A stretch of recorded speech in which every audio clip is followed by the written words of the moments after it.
ஐயையோ, மறுபடியும் சிங்கத்தை சில்லி புரோட்டா போட்டாங்களே.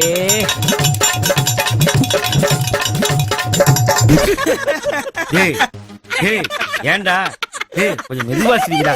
ஐயையோ ஏய் ஏய் சொன்னா கேளுங்கடா. ஐயா உங்களுக்கு அறிவே இருக்காதா? எத்தனை வாட்டி சொல்றது சத்தம் போடாம வேலை செய்யுங்கன்னு?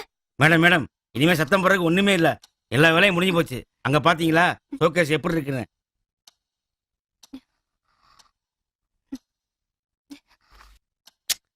ஏன்டா அப்படி உசுறு எடுக்கிறீங்க? உங்களை எங்க கூட்டு போனா ஒரே ரோதனையா போச்சுடா. சரி சரி சாமான் எடுத்து வைங்க, கிளம்பலாம். நான் ஓனர்கிட்ட போன்ல பேசிட்டு வந்துடுறேன். என்னது ஓனர்கிட்ட பேச போறீங்களா? ஆமா.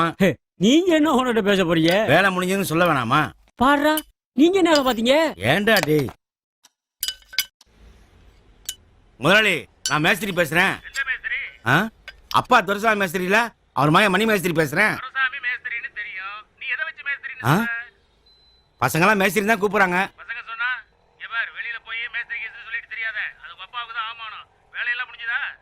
முடிஞ்சது முதலாளி. முதலாளி பணம் எவ்வளவு வாங்கிட்டு சொன்னா அப்படியே வாங்கிட்டு வந்துடுவேன்.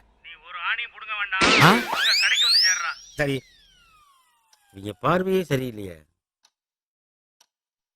மேடம் மேடம் வேலையெல்லாம் நல்லபடியா முடிஞ்சுச்சு. எங்க முதலாளிட்ட பேசிட்டேன், கிளம்புறேன் மேடம். ஒரு நிமிஷம் இந்தாங்க வச்சுக்கோங்க. நல்ல ஹோட்டலா பார்த்து சாப்பிட்டுட்டு போங்க. இத நீங்க வச்சுக்கோங்க. நான் தான் கொஞ்சம் கடுமையா நடந்துக்கிட்டேன். நான் சாரி கேட்டேன்னு சொல்லுங்க. பரவாயில்ல மேடம். அவங்க ஏதாவது தப்பு செஞ்சிருந்தாங்கன்னா அதுக்காக நான் மன்னிப்பு கேட்டுக்கிறேன். விளையாட்டு பசங்க மேடம், மற்றபடி நல்லா வேலை செய்வாங்க. அப்ப நான் கிளம்புறேன் மேடம். சரி, போயிட்டு வாங்க.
See, the lobby is prevailing.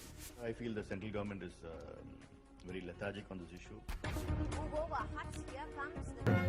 காதலின் தீபம் ஒன்று ஏற்றினாளே என் நெஞ்சில்.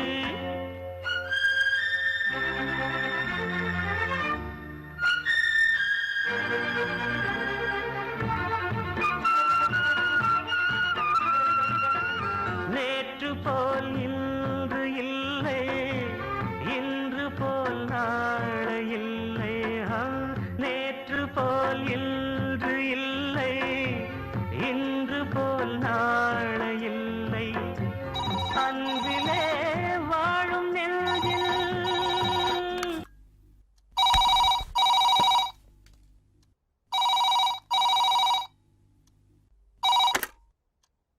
சிவா, நான் பிரியா பேசுறேன். இதுக்கு மேலே என்னால பொறுக்க முடியாது.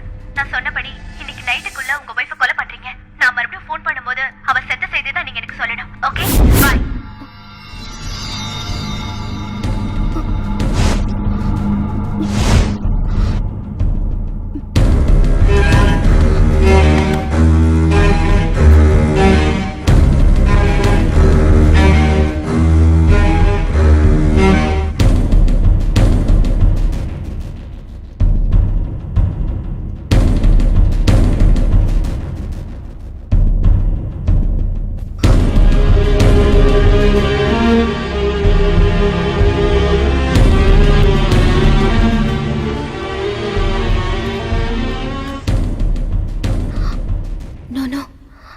இருக்கவே முடியாது.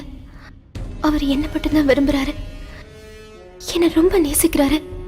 அவராவது என்ன போய் நோ இருக்கவே இருக்காது. பூஜா, போன வாரம் ஆத்துக்காரரு ஒரு பொம்நாட்டியோட நெருக்கமா பேசி சிரிச்சுக்கிட்டு நின்னதை பார்த்தேன். பாத்துடியம்மா, அவ நெருக்கமா நின்னு பேசுறத பார்த்தா உன் ஆத்துக்காரரு தட்டிட்டு போயிருவா போல இருக்கு. இப்பவே அவரை பத்திரமா பிடிச்சு வச்சுக்கோ.